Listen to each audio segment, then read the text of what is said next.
Skiing is a popular sport, especially in colder and mountainous parts of the United States, that have become famous for attracting thousands of tourists each year.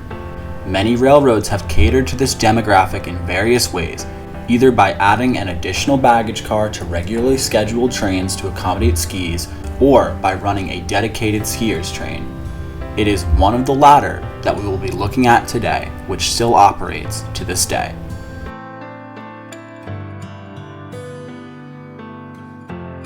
In 1940, the city of Denver, Colorado was looking to increase tourism to the area and did so by taking advantage of the vast mountains surrounding the city and built a ski resort.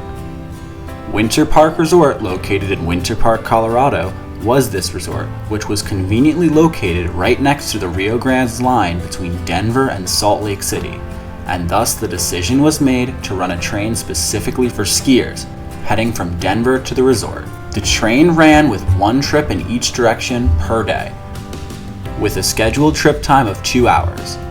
The train proved to be a popular way to get to and from the resort, especially when the roads were treacherous due to snow. Just like most of the skiing crowd, the passengers were young and rowdy, and the railroad had to have sheriff's deputies on each train. But as Amtrak took over services from the passenger railroads of the time, including the Rio Grande, the ski train was still operated by the Rio Grande. That was because the train was actually profitable, and the railroad didn't need or want to give it up. But in the 1980s, the cost of operating just this one passenger train was mounting, and it was not worth the small amount of profit the train made, so the operation was sold off. Ansco Investment Company took over the train and poured money into new equipment, with 3 locomotives and 14 cars, including 8 coaches, 3 club cars, 2 cafe lounge cars, and 1 retreat car. The ski train continued to be the preferred way to get to the mountain to go skiing for many residents of the Denver area, and even some who would fly into Denver and take the train to Winter Park Resort. But in the 2000s, the train started to encounter problems. Increased freight delays that best case scenario would just delay the train, or worst case scenario cancel the train when a derailment would occur, damaged the train's reputation. And this, combined with rising insurance costs, meant that the service couldn't continue, and the last trip of the season in March 2009 would be the last run. Or would it? Iowa Pacific Holdings, a railroad holding company who owns many shortline and heritage railroads across the country, made a bid to continue the operation. The deal was almost done, with trackage rights being acquired, equipment being available, and staff being provided by Amtrak.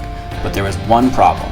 Amtrak classified the train as a commuter train, and not an expedition train, resulting in higher liability insurance fees, and Iowa Pacific was not happy about this. The company sued Amtrak, with Amtrak eventually agreeing to settle, but this resulted in the service being canceled 5 days before it was due to start, with refunds being issued. This seemed like it would be the end of the ski train. But in 2015, Union Pacific and Winter Park Resort announced a 1-day excursion train, which sold out in 12 hours, resulted in a second trip being added the next day, with that too selling out extremely quickly. It was hoped that this display of enthusiasm could revive the ski train under Amtrak operation. Amtrak and the resort were in negotiations with Union Pacific, the owner of the track, for rights to operate 2 trips a week for the 2015 to 2016 season.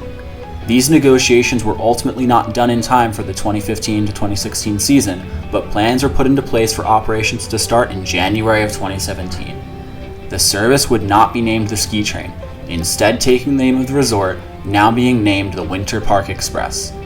The service started in January of 2017, with one train leaving Denver on Saturday morning and returning back on Sunday night.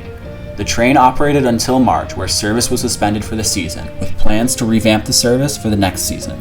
The next season, the train now made 2 round trips each week on Saturday and Sunday, with a train leaving Denver each morning and returning back every evening.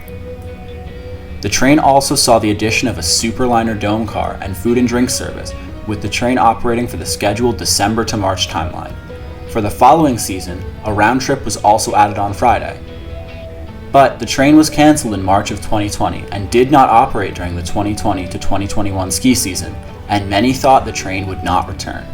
But Amtrak announced its return for the 2021 to 2022 ski season, for which ridership was normal, with the train continuing to be a success. The train even got additional ridership, with Denver's Regional Transportation District now operating trains from Union Station to Denver Airport, allowing travelers to easily fly into the airport and take a train to Union Station and then hop on the Winter Park Express and conveniently arrive at the resort. The ski train, which is now called the Winter Park Express. While the train serves the niche of just skiers, it has been proven successful for its 70-year history. Be sure to subscribe for more.